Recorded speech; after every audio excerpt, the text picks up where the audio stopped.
গোল হয়ে গেল। এই 3-3 গোলের সমতা আসি গেল খেলার মধ্যে। দেখেন আবারও সিনিয়র জুনিয়র সবে 3টি করে গোল দিয়ে ফেললো।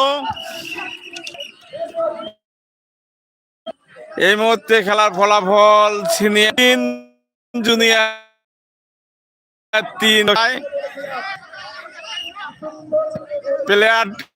একটি প্লেয়ার অসুস্থ হয়ে গেল।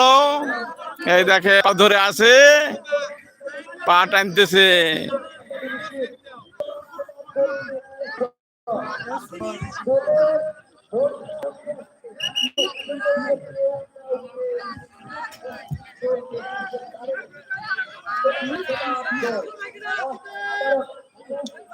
শেষ পর্যন্ত খেলার ফলাফল সিনিয়র 3 এবং জুনিয়র